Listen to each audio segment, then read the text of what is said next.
¿Cuándo nos portamos neciamente, hermanos? Ese es el título del mensaje de esta mañana.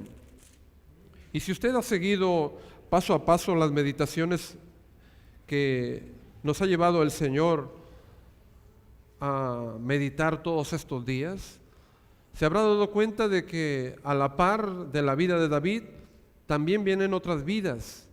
Habíamos dejado por allá, ¿verdad?, meses atrás, la vida de Saúl. Y vimos algunas cosas fallidas, algunos errores que el ungido de Dios llamado Saúl, en las cuales él erró y faltó gravemente. Pues bien, hoy vamos a volver a retomar la vida de Saúl. Y lo volvemos a hacer, hermanos, retomando este verso que les he llevado a leer en 1 Samuel 26, 21. Saúl dijo: he pecado, y he aquí que he actuado neciamente, y he errado en gran manera. Tres afirmaciones que nos dan clara evidencia de la situación de Saúl respecto a Dios. Él mismo está declarando: he pecado, le dice a David, y he actuado neciamente, porque he errado en gran manera. ¿Y qué llevó a Saúl a emitir esta declaración o esta convicción de su estado espiritual delante de Dios? ¿Qué le llevó a este rey a hablar con sinceridad y decir: he pecado,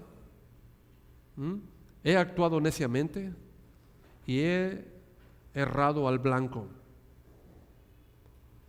Para que este hombre pudiera decir estas palabras, habían acontecido algunos hechos. Usted recordará que el domingo pasado dejamos a David en la cueva de Adulam. Allí se refugió en el Señor y allí esperaba él levantarse en el Señor. El Señor lo fortaleció trayendo a todos aquellos que se identificaban con él, personas que también necesitaban ser restauradas. Pero el rey Saúl no descansaba en perseguir a David constantemente, y tomó 3,000 hombres de su ejército y fue en búsqueda de David por el desierto y por todos los montes. No cesaría este hombre hasta dar muerte a aquel que le ofendía tanto su existencia. Y en una primera ocasión, llegando Saúl hasta la cueva, hermanos, de En-Gadi, allí reposó Saúl y su ejército. Y sabiendo Saúl y su ejército, y sabiendo David que Saúl venía cerca pisándoles los talones, supo dónde dormía en aquel sitio.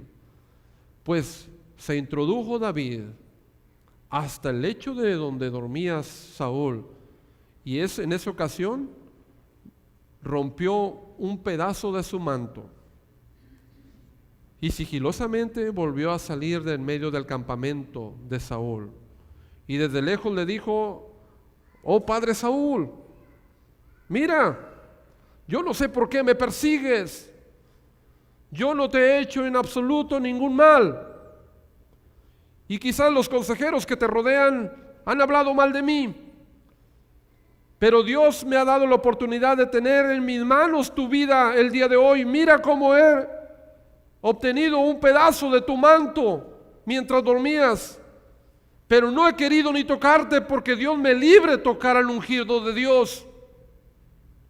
Cuando Saúl se vio su manto, verdaderamente se dio cuenta que había estado por un instante en las manos de David, pero David no se había tomado venganza. Aquel día se acongojó Saúl y quizás se entristeció un poco y le dijo: discúlpame, ya no te haré nada mal. Pero no fue así.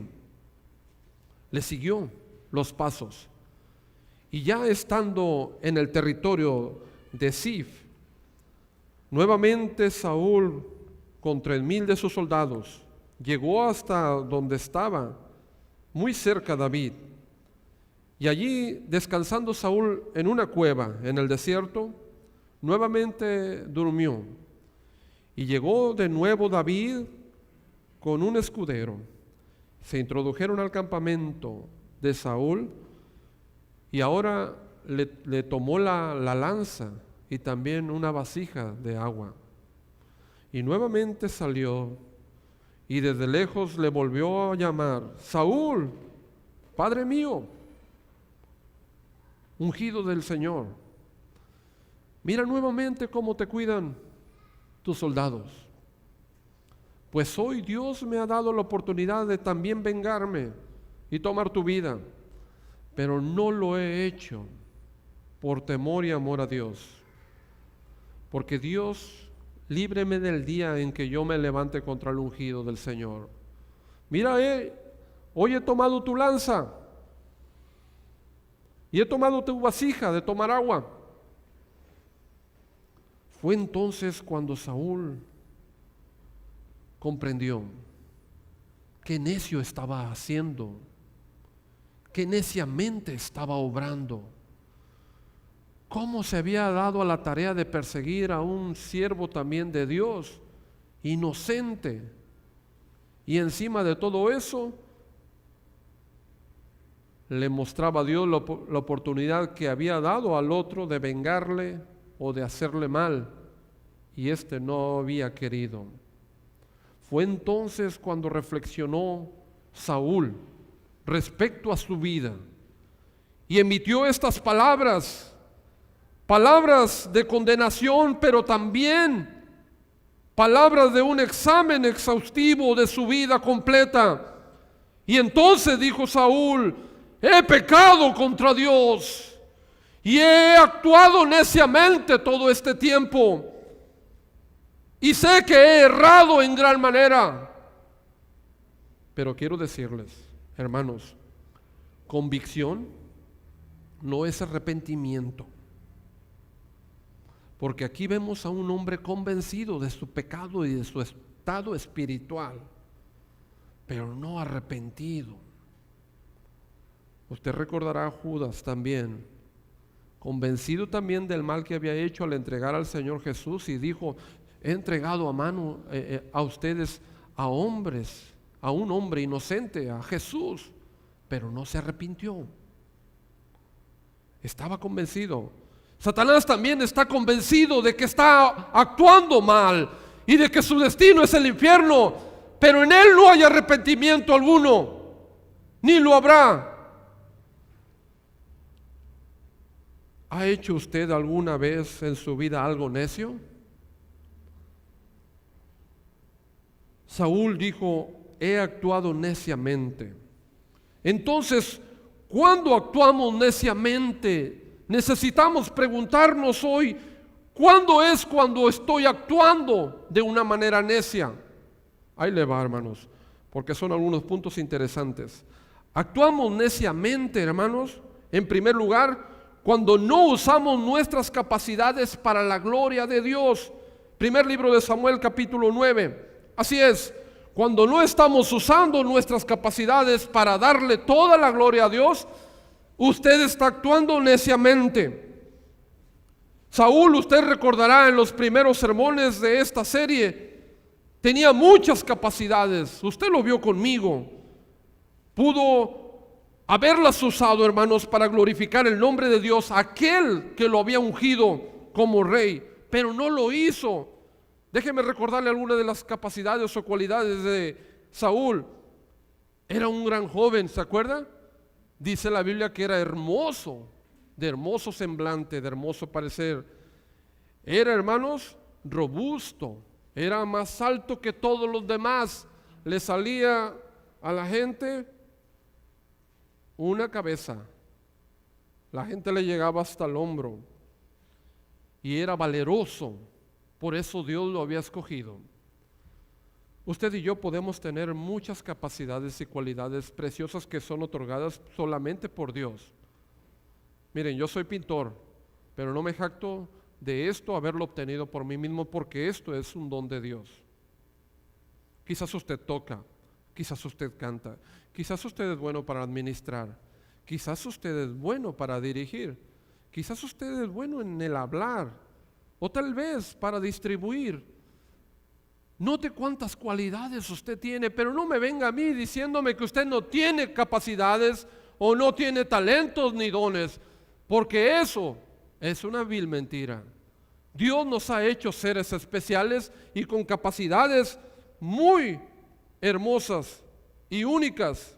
Hemos sido dotados por Él, por el habla, la música, la enseñanza, la inteligencia, muchos dones y talentos, y estos deben de ser usados para la gloria de Dios. Pero ¿qué hizo Saúl? No los usó para la gloria de Dios. Se le olvidó de dónde venía su llamamiento y de dónde venía la unción de poder ser un rey ahora y dirigir al pueblo de Israel. Que no se nos olvide a nosotros, hermanos, las capacidades, los talentos, los dones que tenemos no son vuestros, son otorgados por Dios y para la gloria de Dios. Si usted ha pensado que canta bonito, esto es para que le den halago, alabanza, usted está equivocado.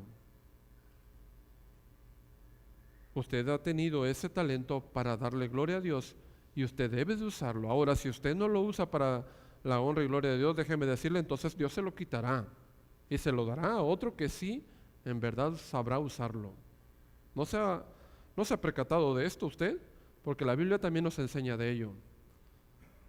Entonces Saúl actuó neciamente porque no usó sus capacidades para la gloria de Dios, sino todo lo contrario. Y entonces Dios lo desecharía. En segundo lugar, ¿cuándo actuamos neciamente? Actuamos neciamente cuando permitimos que el mal continúe en nuestra vida. Y hoy hablábamos de eso exactamente en la escuela dominical. En el capítulo 15, Dios había ordenado, hermanos, a Saúl que se librara de los amalecitas. Recordará usted en uno de los mensajes que vimos también. Esos amalecitas eran un pueblo perverso que atacaba continuamente al pueblo del Señor. Pero Saúl, lejos de obedecer a Dios, él se rebeló, le desobedeció completamente, perdonando la vida al rey Agag y hasta en cierta forma condescendiendo y estrechando amistad con un pueblo pagano y enemigo de Dios. Saúl escuchó al profeta Samuel decirle: la rebeldía es como pecado de adivinación, Saúl. Primer libro de Samuel, capítulo 15, 23. Primer libro de Samuel, 15, 23. Escuchen bien, hijos. Escuchen bien, jóvenes. Muchachos, escuchen este verso. Primer libro de Samuel, 15, 23.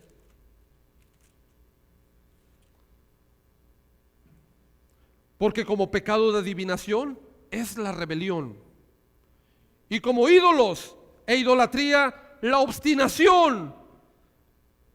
Por cuanto tú desechaste la palabra de Jehová, Él también te ha desechado para que no seas rey. ¿Se dan cuenta, muchachos? Así es que cada vez que usted es rebelde, desobediente, se ha erigido una esfinge tan grande como la que tenían los egipcios. Usted tiene un ídolo tan grande como Baal o como Astarot o como Dagón. Y usted piensa, no, yo no soy idólatra. La rebelión, dice la palabra del Señor a través del profeta Samuel, es similar al pecado de idolatría. La obstinación, el no atender el consejo de Dios, es igual de grave que la idolatría. ¿Se dan cuenta? Saúl entonces estaba actuando neciamente porque su corazón era rebelde. No estaba en sus planes seguir a Dios ni escuchar a Dios. El mal de echarle la culpa a otros entonces sigue cuando andamos en una vida de desobediencia. ¿No se da cuenta? Usted sigue en una vida de desobediencia y tendrá tendencia a echarle la culpa a los demás. En cierta ocasión, Una mamá había preparado un hermoso pastel y lo tenía listo para en la tarde compartirlo con toda la familia. Pero llegó el hijo menor y al llegar a la cocina vio el pastel, increíble, apetecible, hermoso. Y dijo, ay, esto yo no lo puedo resistir. Le voy a pegar una mordida, aunque mamá todavía no ha dado luz verde y sé que lo tiene para después. Y entonces le pegó una mordida. Y al ver que le había pegado una mordida y ver que se veía mal y muy evidente, dijo, no, mejor le voy a tomar ya la rebanada. Ay, no, y se ve más claro, entonces, ¿qué hago? ¿Qué voy a hacer? ¿Qué haré? ¿Me descubrirá mi mamá? Fue entonces y vio al gato. Ay, chiquitito, venga para acá. Agarró al gato, le embarró la boquita y le puso unas manitas en el betún. Eso, o se váyase. De todos modos la madre se dio cuenta. Pero ¿cómo es nuestra tendencia, no, humana? ¿Cómo es nuestra naturaleza carnal? Que a pesar, hermanos, de estar en desobediencia, nuestra tendencia es echarle la culpa. Ah, fue por él. ¿Se acuerdan de Adán y Eva? La mujer que tú me diste, Señor. ¿Y fue con Adán? ¿Y fue con Eva? No, fue él. Y luego, no, fue la serpiente. Pero no admitimos que somos rebeldes. No admitimos que nuestro pecado está a la par de una desobediencia idólatra. Hasta en su pecado Saúl quiso ser exaltado. Y mire hasta dónde puede llegar la soberbia. Por eso le digo, convicción no es arrepentimiento. Usted puede estar muy convencido del mal que ha hecho, de lo que está haciendo, su mal proceder, incluso de la palabra de Dios. Usted puede afirmarlo, gritar amén, gloria a Dios y hasta predicarlo. Pero esto no quiere decir que usted se haya arrepentido genuinamente, porque de esto está lleno el mundo y el infierno está lleno de buenos intencionados, pero que jamás doblaron su rodilla delante de Dios. Tuvieron la intención de cambiar, pero no lo hicieron. El mal de fingir consagración. Saúl fingió que adoraría al Señor en medio de su desobediencia. ¿Recuerda usted? En primer libro de Samuel, capítulo 15, verso 30. Primer libro de Samuel 15, 30. Por favor.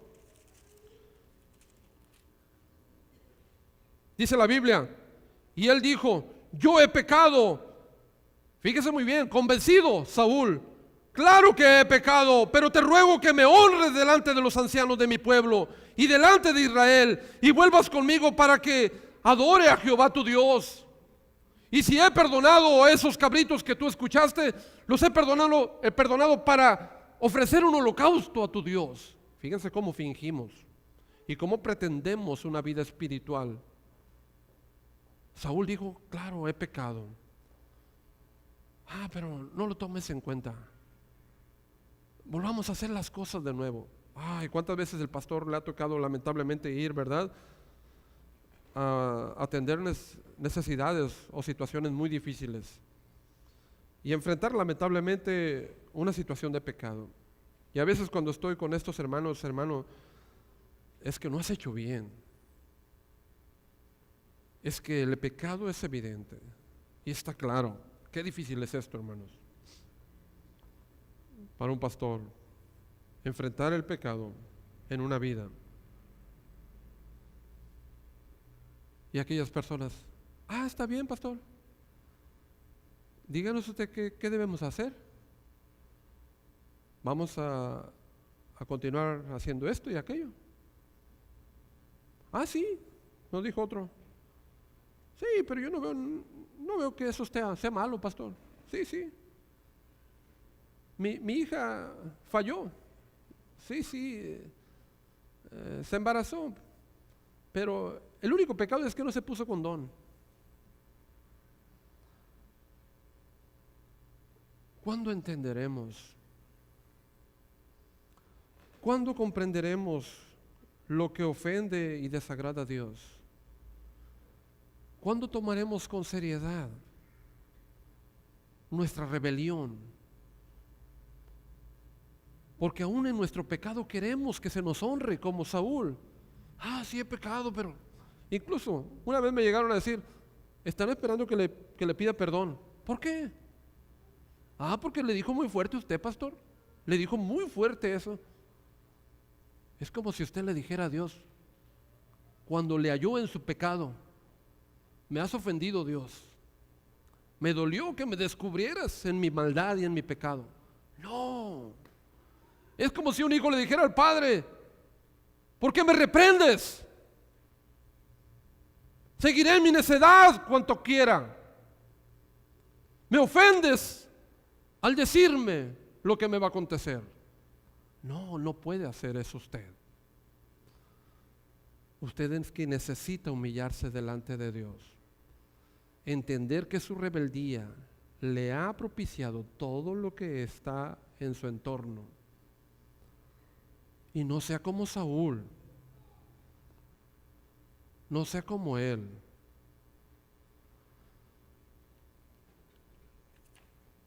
Porque actuamos neciamente cuando permitimos, hermanos, que el mal continúe en nuestra vida sin extirparlo. Usted tiene que terminar con ello. Bien, ¿cuándo actuamos neciamente? En tercer lugar, cuando sentimos celos de otros. Pastor, tiene que tocar ese tema usted. Capítulo 18, verso 7, por favor.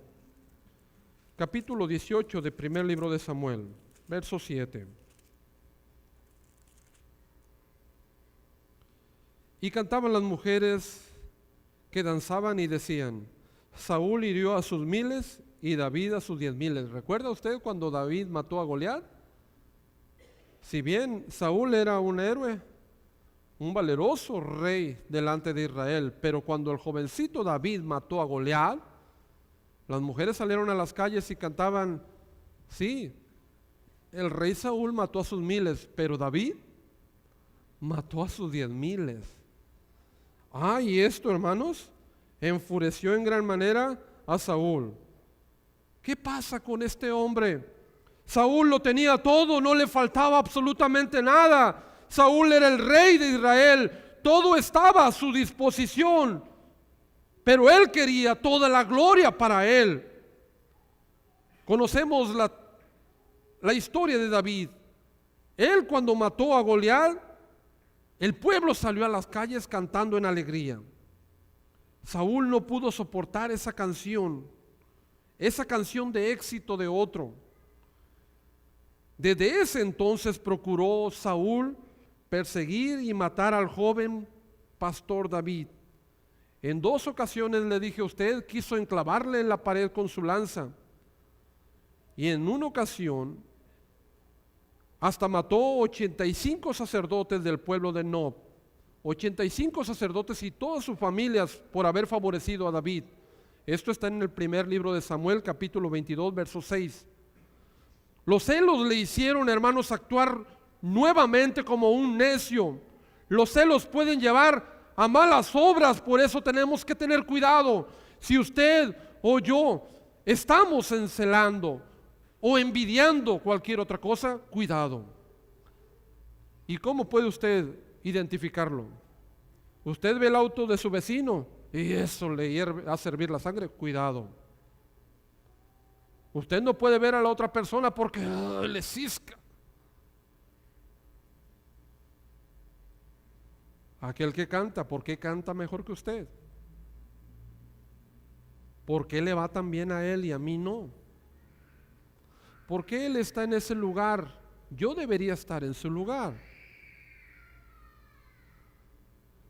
¿Por qué él sí sale de vacaciones y yo no he podido en mis 10 últimos años? Si todo esto que estoy mencionando a usted le simbra y le mueve el tapete, usted está en la zona de celos y de envidia. Y cuidado, porque esto le puede arrastrar a un pecado mayor. Yo no sé, pero así es. Siempre todo aquel que quiera entregarse, consagrarse más a Dios, tendrá inmediatamente voluntarios que estén dispuestos a criticarle, a señalarle, a marcarle y a difamarle. ¿No se ha dado cuenta de eso? Usted entréguese a Dios y se levantarán muchos. Antes que no iba a Dios, a nadie le preocupaba. Pero ahora que usted está decidiendo entregarse a Dios, note cuántos enemigos se han levantado contra usted. Y cuántas críticas. Y cuántas burlas. Porque ahora usted quiere caminar en el Señor. El pastor lo sabe de esto porque siempre ha tenido persiguiéndole gente detrás. En cierta ocasión, yo estaba muy contento porque en mi primer año de ministerio pastoral, pues yo era el único pastor en todo Culiacán, de nuestras iglesias bautistas. Por X o por Y no había pastores en las otras iglesias y a veces me invitaban a predicar aquí y allá. Pero me llené de mucha alegría cuando llegó el pastor de la primera. Por fin ya tengo un consiervo, otro pastor aquí en la ciudad. Inmediatamente cuando llegó le hablé: hola, ¿cómo estás? Bienvenido, hermano. Yo estoy aquí en la iglesia fulana y me da mucho gusto que tú seas el pastor ahí en la primera. Ojalá un día podamos ir a tomar un café y platicar y charlar. Me da mucho gusto que tú seas el pastor de ahí porque nos conocíamos en nuestra juventud. Yo estoy acá a tu disposición y para servirte. Bien. A la siguiente semana o 2 semanas se le enfermó su hija y tuvieron que operarla. Allá estaba. Y le llevé un regalo y estuve con él orando y motivándolo. Ánimo, hermano. Su hija salió bien, perfecto.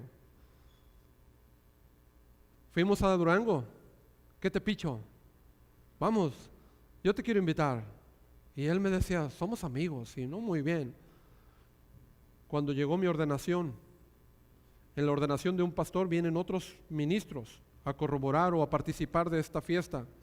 Todos mis otros consiervos, muy bien. Pero al final del concilio, un amigo mío de La Paz, Baja California, me dice: oye, hermano Manrique, ¿qué tiene contra ti este hermano? No, nada, es mi amigo. No te fíes, habla tan mal de ti. ¿Cómo? Si él me ha mostrado toda su amistad y fuimos a Durango, andábamos abrazados y nos tomamos fotos. No, ten cuidado. No todas las cosas son lo que parecen. Y me dejó intrigado. Hasta le compartí una obra. Vinieron unos americanos: queremos invertir en una obra. ¿Saben quién tiene un proyecto por iniciar? Mi hermano. Y se le invirtieron miles de pesos en su obra. Bueno, cuando fue más declarado, a su servidor lo invitaban los jóvenes a conferencias. Y en cierta ocasión me habían invitado a Mazatlán. Me habían hablado y me habían dicho: queremos que sea el conferencista. Bien, yo había preparado todas mis pláticas, mi conferencia, ya estaba todo listo, el permiso de la iglesia, tenía todo. Yo partiría al día siguiente a dar las conferencias en el campamento de los jóvenes. Cuando aquella noche antes me habla un pastor de Mazatlán: Pastor Manrique, me da mucha pena. ¿Qué pasa, hermano? No vas a poder venir a dar las conferencias. ¿Cómo? Ya está todo listo, tengo todo listo. Sí. Los jóvenes te buscan, los jóvenes quieren que tú estés aquí, pero ha llegado la orden de allí mismo de tu ciudad. Ya sabes por qué. Sí, ya no me digas, man. Y ha dicho que si tú vienes aquí, ha hablado a los demás pastores, que si tú vienes aquí no van a dejar ir a sus jóvenes al campamento. Perfecto, hermano, está bien, no iré. Te agradezco mucho. Pero esa noche yo doblé mis rodillas delante de Dios y le dije: Señor, ¿qué he hecho a mi hermano para que me persiga de esta manera? Solo lo que he intentado es darle bien, pero él se ha obstinado en buscar mi cabeza. Después de esa oración, hermanos, a él se le vino un problema de faldas. Dios lo tomó, que lloraba. Él y su esposa lloraban. y todos enjuiciándole. Pero ahí estaba su amigo para comprenderlo y darle orientación. Y no pagarle mal por mal, sino para decirle que la misericordia de Dios es grande. Él entonces abrió los ojos y dijo: ¿por qué he actuado así contigo? Es cierto, tú estuviste allí cuando mi hija fue operada. Es cierto, tú estabas allí. ¿Qué hizo eso que me llevara a actuar de esa manera a mí?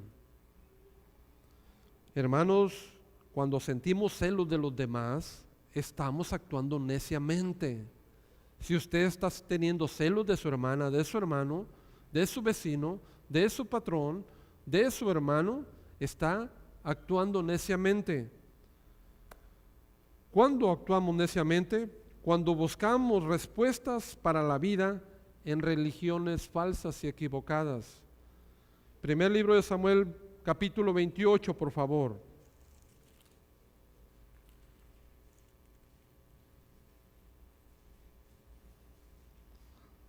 En este capítulo está la narración de los sucesos más horrendos y tristes de la vida de Saúl. Saúl ya sabía que Dios no le respondía. Saúl ya sabía que Dios le había desechado. Saúl ya sabía que Dios no lo apoyaría más. Y aunque estaba actuando mal, neciamente y en su pecado, Saúl quería de parte de Dios la bendición. ¿No es cierto que eso pasa muchas veces? Uy, hermanos, a mí se me acerca tanta gente, quiero que me bendiga, como aquel que les dije, ¿no? Ay, Manri, sé que tú eres pastor, eres ministro. Ay, deberías venir aquí a mi negocio y no sé, hacernos una limpia. Creen que yo soy, un chamán, ¿no? Y hacernos una limpia aquí para ver si esto funciona. Y ya me había dicho 2 veces. La tercera te voy a tener que decir la verdad. Dios, por más que le pidamos, no obrará en la vida de ningún necio. Mientras tú sigas desobediente, teniendo 2, 3 mujeres, tomando todos los días, drogándote y haciendo esto, Dios no nos oirá. Dijo. Y el otro compañero que estaba al lado de él: ya ves, te dije. Eso ténganlo muy en cuenta, hermanos. Y así estaba Saúl. Esta es la historia de Saúl y la hechicera de Endor. Dios no le había contestado a Saúl. Los filisteos estaban acosándolo, estaban rodeándolos. Entonces buscó Saúl en una hechicera. Y eso era algo, hermanos, prohibido por Dios. Escuchen muy bien, hermanos: horóscopos, lectura de cartas, ritos ocultos, ocultismo, mediums, hechiceras, psíquicos, sectas, magia negra. Todo esto es abominable ante los ojos del Señor. Primera de Juan 4:1.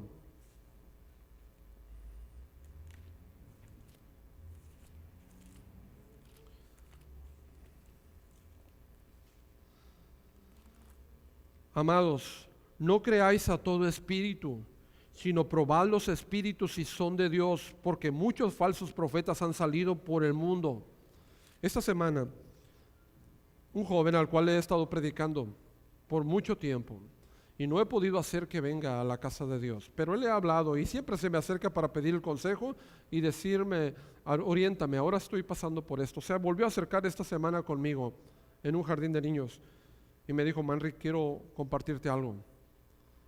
Porque mira, mi esposa y yo le he comentado lo que hemos platicado.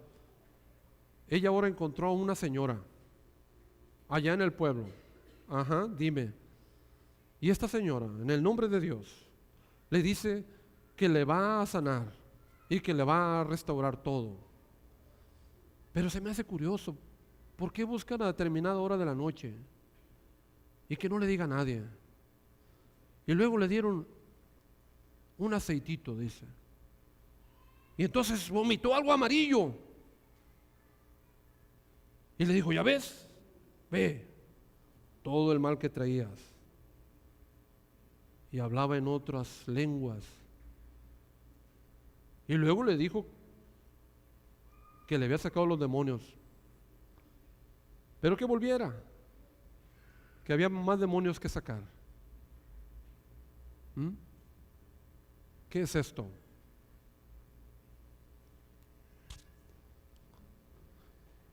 Hermanos, tienen que tener cuidado, porque hoy en día hay muchas iglesias que en medio de la congregación dicen que sacan demonios, más bien los invocan, abren puertas, claman y pronuncian nombres que ni siquiera deberíamos usted y yo ni tener razón de mencionarlos,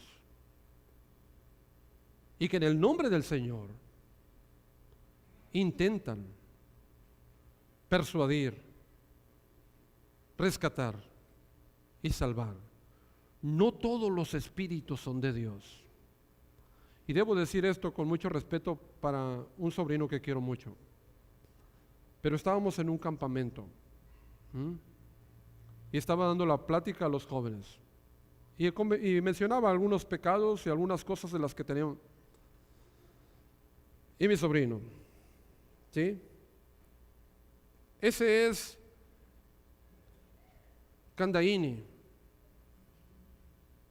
Yo, bien, seguí platicando y diciendo, ese es Mamón.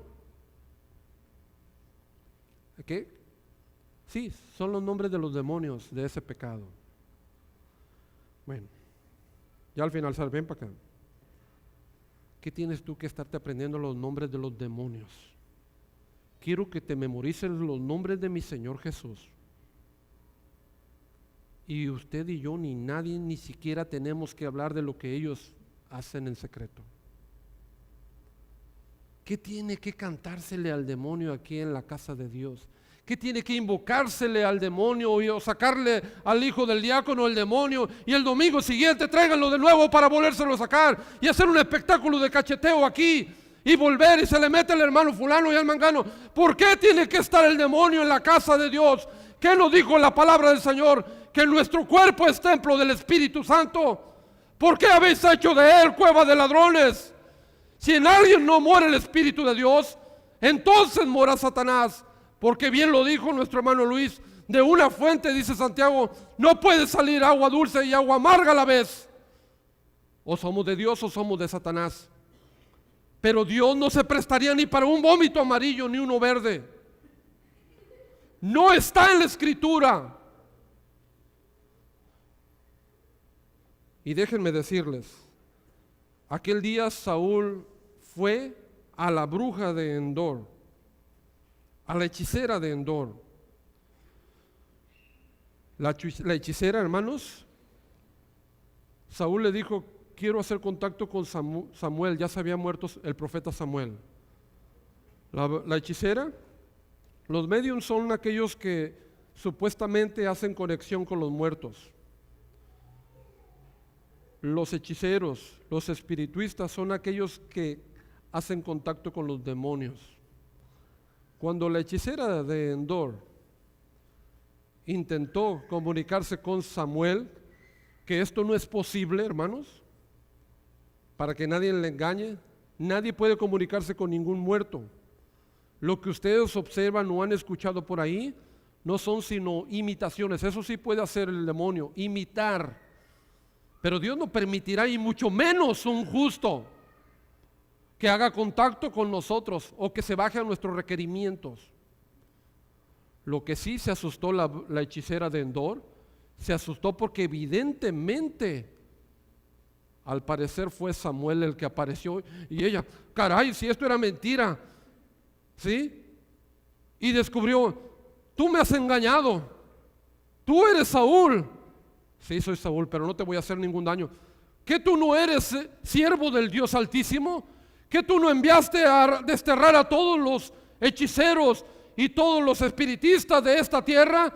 Yo solamente he escapado y me he ocultado aquí. ¿Por qué vienes a mí a tentarme? ¿Por qué vienes a mí? Y le dijo, necesito escuchar la voz de Dios. Pues déjame decirte, Dios está diciendo que tú morirás en esta batalla, tú y tus hijos. Oh, ya no quiso comer Saúl. Porque si evidentemente, hermanos, no se puede hacer contacto con el otro mundo, Dios sí puede permitir, para cumplir sus designios y cumplir su propósito, algo que tú no esperas. El caso es que Dios condena todo eso, porque eso es apartarse de Él. Actuamos neciamente cuando acudimos a todas estas cosas en vez de recurrir al Señor. Así es que toda cosa que le sea sospechosa, que me van a pasar una rama, que me van a pasar un huevo, que vamos a ir al oculto a las 12 de la noche con una bata blanca, y que no está en la Escritura. Sí, pero yo lo vi, yo vi cómo vomitó. No, te pueden dar aceite de resina y vas a hacer lo mismo. Oye, pero dijo que vienes tú hablando hasta por los codos de tu necesidad y ellos se aprovechan de eso. No todo espíritu es de Dios, así es que tengan cuidado. Y cometió el error Saúl de ir a una bruja. ¿Cuándo actuamos neciamente? Cuando terminamos la vida sin Dios y sin esperanza. ¿Sí? Capítulo 31, versos 4 y 5 del primer libro de Samuel. Capítulo 31, versos 4 y 5. ¿Qué dice? Alguien que me ayude a leer, por favor. Entonces dijo Saúl a su escudero: saca tu espada y traspásame con ella, para que no vengan estos incircuncisos y me traspasen y me escarnezcan. Mas su escudero no quería, porque tenía gran temor. Entonces tomó Saúl su propia espada y se echó sobre ella. ¿Cinco también? Hasta el 5, sí. Y viendo su escudero a Saúl muerto, él también se echó sobre su espada y murió con él. Cuando terminamos la vida sin Dios y sin esperanza, eres un necio. Eres un necio. En esta ocasión los filisteos, como ya lo habíamos dicho, atacaron a Saúl y al ejército de Dios, casi eliminando a todo su ejército. Mataron a sus hijos. Saúl fue herido entonces por una flecha y al verse malherido, tomó su espada y se la encajó, se mató. El enemigo mató a sus hijos, después fue decapitado y su cuerpo fue exhibido en un templo pagano. Fíjense nada más cómo termina una vida necia. Dios se había alejado de él, hermanos, porque él se alejó primero. No necesitamos actuar neciamente, hermanos, en la vida. Jóvenes, no necesitan ustedes ser como Saúl. Hijos, no necesitan repetir la misma historia. Cuando el que pretende ser creyente se hace mundano, hermanos, no puede luchar, no puede ganar, perderá en todo momento, porque contra Dios no podrás ir jamás. La victoria que satisface es la separación completa de nosotros con el mundo. Por eso Dios te escogió, por eso fuiste llamado. Podemos ser sabios al recibir a nuestro Señor Jesús y vivir como Él quiere. No peques más, no erres más al blanco, porque seguir siendo necios, hermanos, nos lleva a una vida de fatalidad y terminará nuestra vida lamentablemente como terminó la vida de Saúl. Les mostraré un camino mejor. Mateo capítulo 13, verso 44.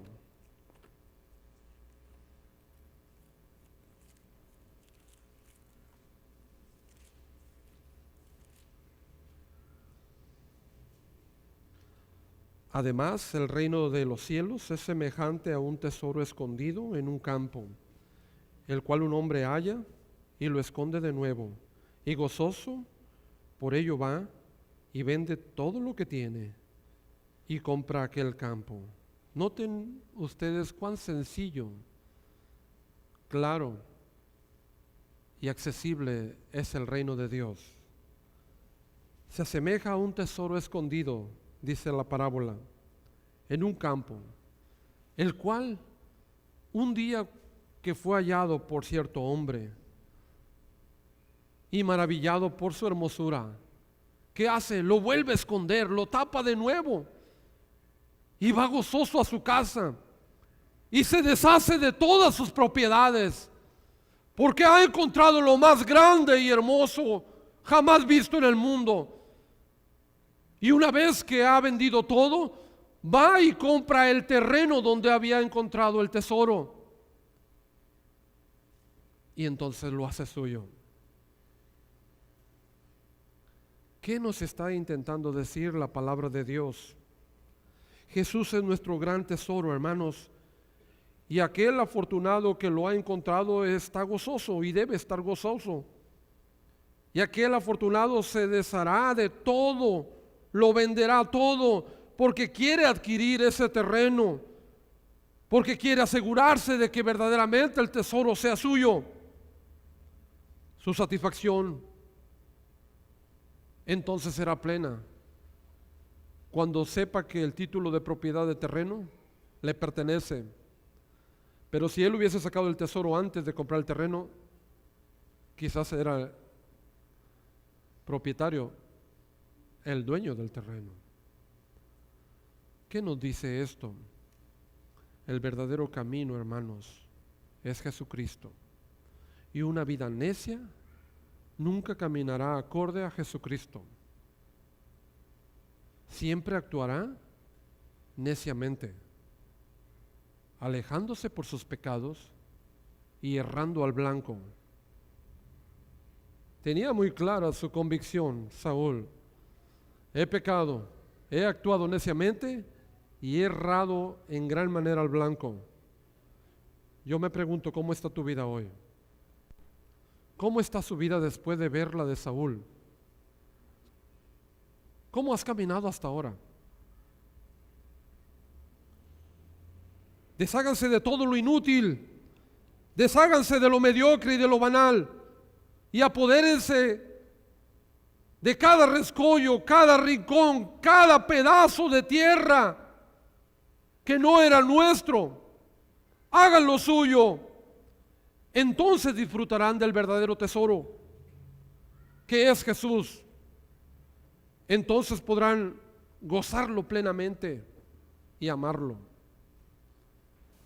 Esa es la satisfacción plena y exitosa de un hombre que no fue necio. Haber encontrado la razón de vivir. Lamentablemente Saúl no lo entendió nunca. Y vaya que tuvo oportunidades, quizás como tú y como yo, de evidenciar la mano de Dios, pero no lo hizo. ¿Hay alguien aquí que cree estar actuando neciamente todavía en su vida? No tienes por qué seguir igual. No tienes por qué continuar. Cuando puedes ser como David, un hombre conforme al corazón de Dios. Yo quiero invitar a alguien aquí que no tenga a Cristo en su corazón, que le reciba, porque has encontrado el máximo tesoro. Todo lo demás no sirve. Mira, no hay institución, no hay filosofía, no hay ídolo, no hay personaje, no hay nada que pueda traer la dicha a tu vida, excepto el Señor Jesús, excepto Dios. No necesitas más. Saúl es un claro ejemplo para nosotros de lo que no debemos hacer. Y un grito en agonía diciendo: sigan a Dios correctamente. ¿Alguien quiere venir a los pies del Señor Jesús? Yo les invito, levante su mano y yo oraré por usted. Dios les bendiga. ¿Alguien más quiere venir? Dios te bendiga, Daniela. ¿Alguien más quiere cambiar de dirección? Porque tal vez su vida iba por las vías de la necedad, pero hoy ha encontrado a Jesús, el más grande tesoro. Es para que lo disfrutes, lo goces. Es para que todo lo demás lo tengas por baja estima. Ahora experimentarás el ser verdaderamente rico. Ahora que Dios llega a tu vida, tienes la oportunidad de hacer las cosas correctamente y de gozar con su bendición. ¿Alguien más quiere acercarse a Dios? ¿Alguien más? Ahora, los que ya tienen a Cristo en su corazón, ¿qué señas das de necedad en tu vida? ¿Celos? ¿Continúas en ese pecado? ¿Eres rebelde?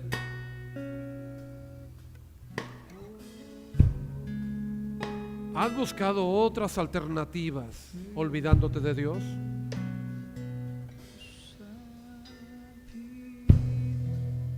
¿Qué es lo que falta? ¿Qué es lo que falta para que te consagres plenamente a Dios y que experimentes su poder? Nadie recibirá nada de Dios al menos que esté en su voluntad.